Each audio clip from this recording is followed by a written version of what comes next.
everybody, today we're going to use this louver press over here to punch louvers in this trunk lid.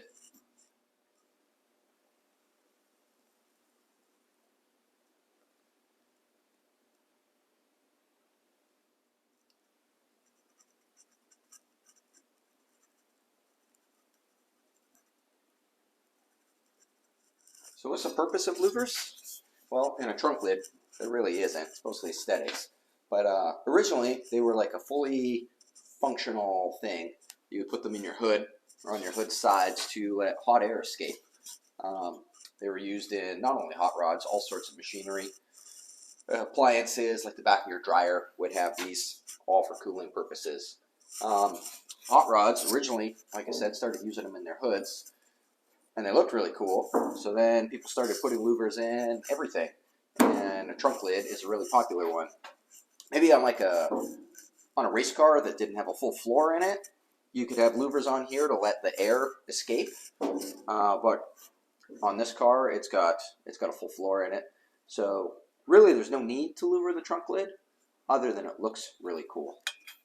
So two things we have to do before we can louver this is we have to strip this paint off for two reasons. One, I've been told that the stamping through paint will ruin the dyes. I don't know how much truth there is to that. I've tried looking it up and I haven't really found anything. So maybe if somebody knows more than I do, they could elaborate on that in the comments.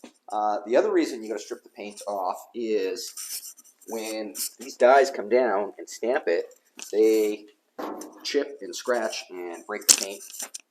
Which isn't a big deal to repaint, but it's a lot easier to sand it like this than it is when it's like this. Hand sanding every one of those, you're going to hate your life. The other thing we're going to have to do is remove this inside structure, because we have to stamp to this skin here.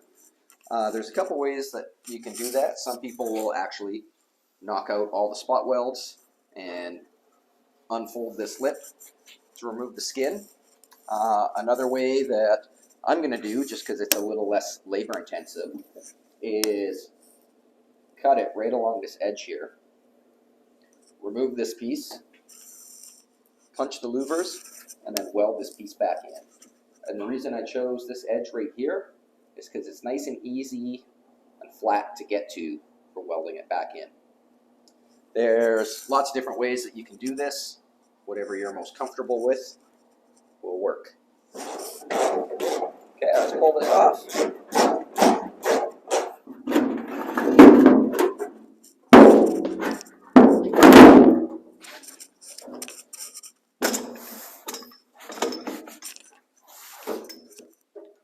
Okay, now I'm taking the hinges off. There's 6 1/4-inch machine screws holding each hinge on. So I'm stripping it outside to keep the dust down. I don't know if you noticed, but there's 2 finished vehicles. They're freshly painted. One finished, one through final assembly vehicles in the shop, so I don't want to make a big mess. So I'm going to strip it outside. I'm using this Makita, I don't want to call it a grinder because it's really slow. I got it at a garage sale 100 years ago. I don't recommend using a angle grinder with a sanding pad for this because they go too fast. This guy goes nice and slow. And on there, I've got a piece of 80 grit.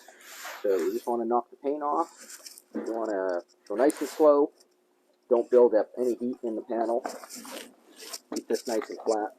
Pretty simple, straightforward stuff.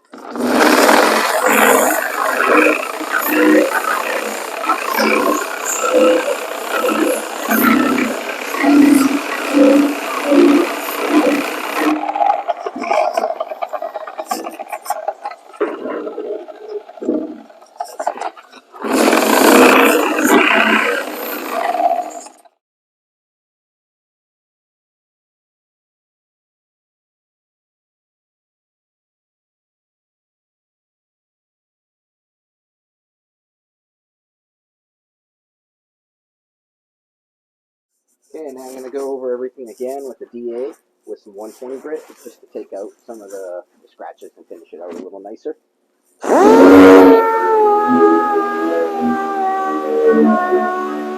Okay, the outside is all stripped and sanded. So now I'm gonna cut the inside structure out. Originally I was talking about cutting it along here, but I've since decided to cut it along this edge here, just because it's a radius area in there, so it's got a little more strength to it. When I go to weld it back together, it won't, there's less chance of it warping. On the outside, I still decided to go here just because I didn't want to mess around with where the hinges screw on here. I also measured, I kind of did a rough layout of where the louvers are going to be to make sure that when I cut on this line, I'm going to have enough room for the press still in there. So I'm just cutting it out with just a simple Makita grinder, a little thin zip disc. When I lay stuff like this out, I always try to think of how it's going to go back together and plan my cuts so that they're in an easy spot to weld back together, as well as get a grinder back in there to finish. So just something to keep in mind when you're doing stuff like this.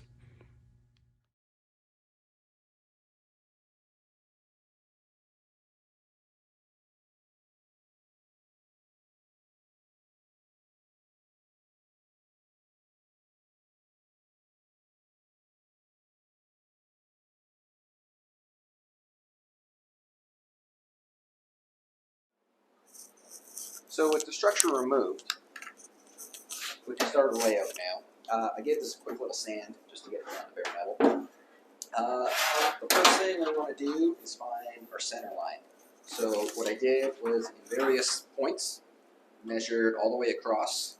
We got 35 and a half. So I know that 35 and a half split divided in two is 17 and 3/4. So measure 17 and 3/4, make a mark. Then go to this side, measure 17 and 3/4, make a mark, just make sure they're the same. Did that in 3 different spots on here. And it took this straight edge. I really like the straight edge because it's flexible. And lay it in there like so. And then you can take your Sharpie and make your center line. So once we have a center line, we can start our layout. I know that my louvers have to be, the center of my louvers have to be 5 inches apart from like each row. So I did some quick math to see how many rows would fit nice in here. And if it's an odd number, then you start on the center line. If it's an even number, then you take the center line and split the difference, and then start your rows. So this works out 6 rows, works out really nice. Has 5 inches of space in between each one, and then 5 inches just about on the end. So it should work nice. So for that, take a straight edge, grab a smaller one, and we can start measuring off of there. So I got this little guy. It works really good for doing louver layouts. So I know we need 5 inches. So I'm going to split the difference, 2.5 inches. Make a mark. Do that in a few spots.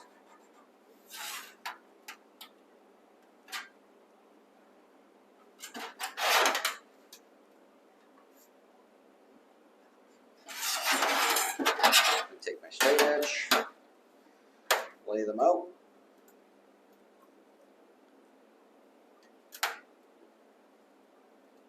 Kind of like that.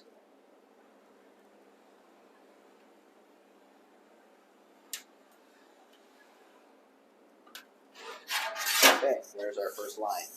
So we can work off of that. Let's go all the way to the end here.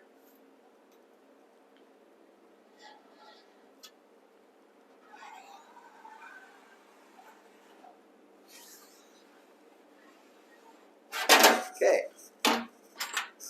Now, let's do the same thing going this way. 2.5 off our center line, which gives us 5 here as well.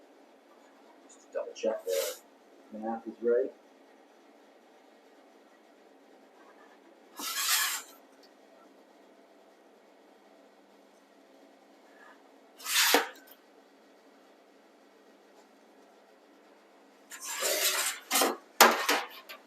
this on here.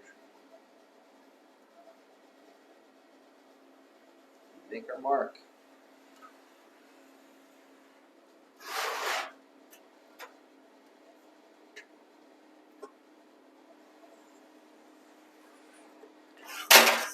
Okay, so this center line, just to avoid confusion, when we go to punch, I'm just going to put a bunch of X's on it so that I know not to punch that line. That is a center line. So yeah, from there, let's go figure the rest of them. Yeah, 5 inches.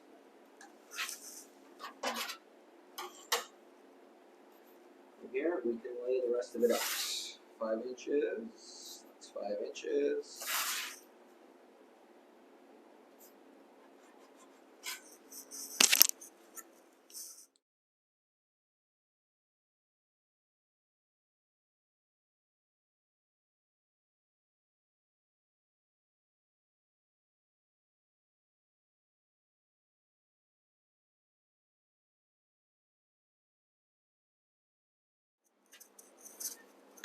Okay, so I've got all the lines across. So now we got to measure the top line, the first cut line. So I kind of already have these marked out because I was filming this earlier and my Sharpie died.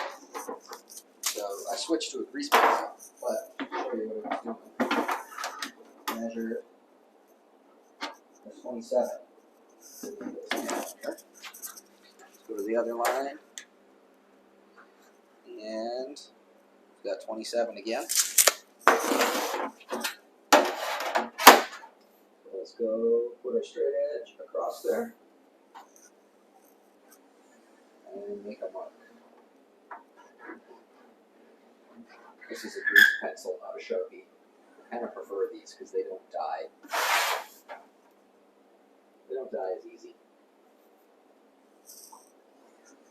And they wipe right off. I use them a lot for upholstery because Sharpie actually will bleed through material. If you make all your foam measurements with Sharpie and cover it, sometimes it takes a year, but that Sharpie will bleed through.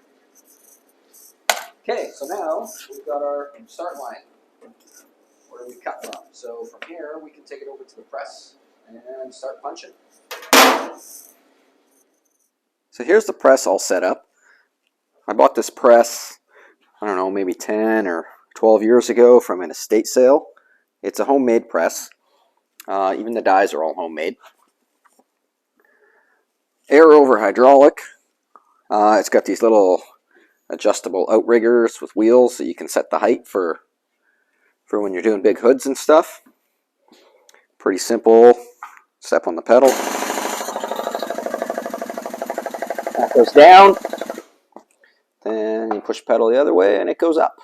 It's got a little center line on here that we line up with the center line on the panel. And that's basically it. The cool part about it, for your spacing, notice I just have only a center line.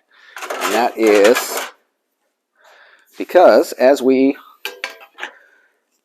stamp your piece and you slide it back, it automatically lines up the next one. Okay, let's punch some holes. Okay, so I've sprayed a little bit of, it's like a mixture of transmission fluid and gun wash that I mixed together just to lubricate the dies a little bit. So let's go to our first mark. The first one is always the hardest.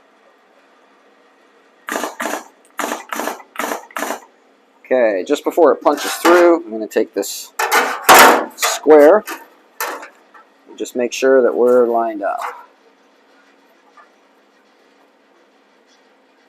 Okay, there we go.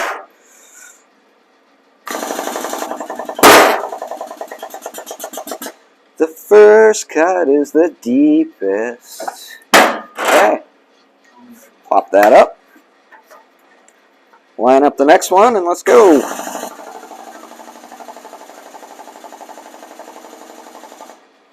Make sure it's square. Yeah.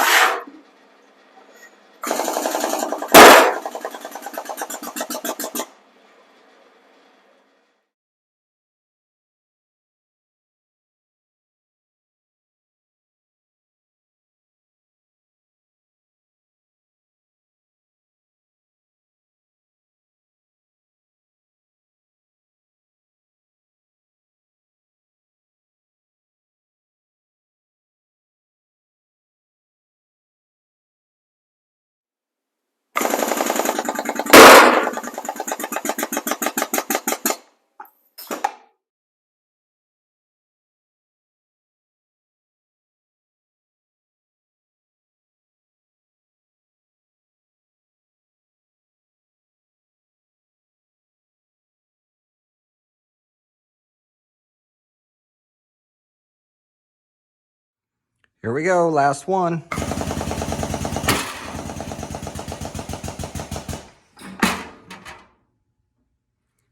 There it is, 120 louvers, 6 rows of 20.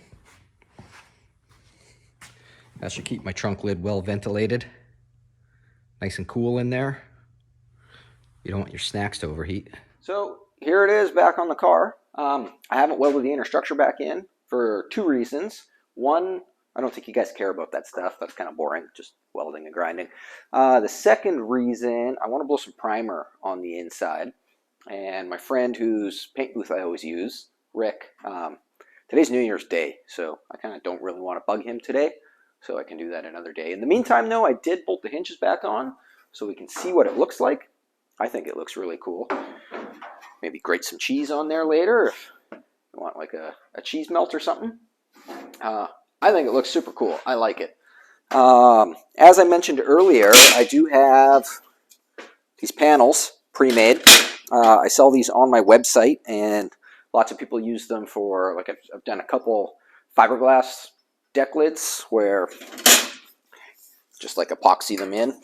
Also hard to get to places. People have bought these from me before and welded them in. Aluminum ones used on lots of like race car hoods. I also, just for fun, have a couple like engine turned aluminum license plates. So those are cool.